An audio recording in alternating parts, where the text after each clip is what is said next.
Thakurpukur SB পার্কের ৫৫তম বর্ষে এবারে থিম প্রত্নকথা। মণ্ডপে ঢুকলেই বিভিন্ন প্রত্নতাত্ত্বিক নিদর্শন, ছবি এবং বিভিন্ন ধরনের স্ট্রাকচার দেখা যাচ্ছে। মূলত প্লাস্টার অফ প্যারিস ব্যবহার করেই তারা এই ধরনের নিদর্শনগুলোকে সারা মণ্ডপ জুড়েই সাজিয়ে রেখেছেন। এবং তার সঙ্গে সঙ্গে যেখানে প্রতিমা রয়েছেন সেটা দেখলেই বোঝা যাচ্ছে যে কোনো না কোনো জায়গাতে খনন কাজ চলছে, আর সেখান থেকে মা দুর্গাকে আবিষ্কার করা হলো। আর এই যে মণ্ডপ তৈরি করা হয়েছে মূলত পশ্চিম মেদিনীপুরের দাঁতনের, সেখানে মোগলমারিতে যে খনন কাজ চলেছিল সেখানে বৌদ্ধ বিহারের যে আবিষ্কার তাকে মাথায় রেখেই আরও বেশি করে যাতে এই ধরনের কাজের মাধ্যমে নতুন বা পুরনো এক হয়ে যায়, খননের যে কাজের পর প্রত্নতাত্ত্বিক নিদর্শন আরও সামনে আসে, সেই বিষয়টাকেই তারা তুলে ধরতে চেয়েছেন। শারদানন্দ 2025-এ প্রত্নভাবনায় এবারের সেরা এসবি পার্ক। মুদিয়ালি ক্লাব এবছর ৯১তে পা দিল। তাদের এবছর পুজোর থিম আত্মশুদ্ধি, তমসো মা জ্যোতির্গময়। এই বাণীকে সামনে রেখে শিল্পী বিমান সাহা এই মণ্ডপকে সাজিয়েছেন। মানুষের অন্তরের অন্ধকার সরিয়ে নিজেকে নতুন করে চেনা, সেটাই এই থিমের মাধ্যমে তিনি তুলে ধরেছেন। এখানে আমরা দেখতে পাচ্ছি যে সেইভাবেই মণ্ডপকে সাজানো হয়েছে পোড়ামাটির কাজে। মাটি, সেই মাটিকে পুড়িয়েই পোড়ামাটির বিভিন্ন অলঙ্করণ, আর সেই সমস্ত অলঙ্করণ দিয়েই কিন্তু এই মণ্ডপকে সাজানো হয়েছে।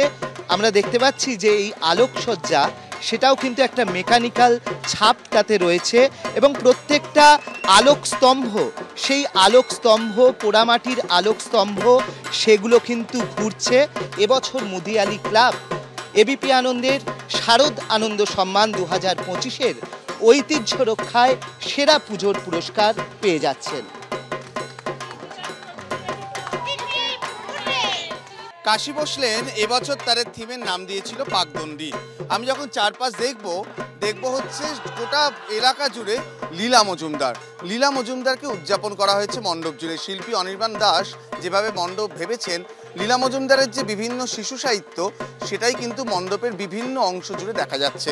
প্রচুর মানুষ এসছেন সেই মণ্ডপ উপভোগ করতে। কাশী বসলেন এবছরে যেভাবে তাদের সাহিত্য চেতনাকে তুলে ধরেছেন তাদের মণ্ডপে, তার জন্যই এবছরের অন্যতম সেরা পুজো কাশী বসলেন। ক্যামেরায় প্রবীর সামন্তের সঙ্গে অরিজিৎ ভট্টাচার্য, এবিপি আনন্দ, কলকাতা।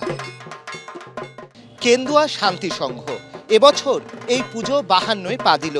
তাদের এবছর পুজোর থিম নিগূঢ়। শিল্পী সুশান্ত শিবানী পাল কি ফুটিয়ে তুলেছেন তারা, শিল্পীর থেকেই জেনে নেব কি বোঝাতে চেয়েছেন। এখানে এক রূপক যাত্রার মধ্যে দিয়ে দর্শককে এক ঐশ্বরিক দেবীর কাছে নিয়ে যাওয়া হচ্ছে, যেটা নিগূঢ়, যা মিস্টিক্যাল। অবশ্যই আমরা দেখতে পাচ্ছি সেই থিমের সঙ্গে সাজুজ্য রেখেই কিন্তু এখানে দেবী মূর্তি, তিনি হচ্ছেন শূন্যে ভাসমান, আর এখানে রয়েছে নিভু নিভু আলো এবং আলো ছায়ার খেলা। এই সব মিলিয়েই এবছর এবিপি আনন্দের শারদ আনন্দ সম্মান 2025-এর কল্পভাবনায় সেরা পুজোর পুরস্কার পেয়ে যাচ্ছে কেন্দুয়া শান্তি সংঘ।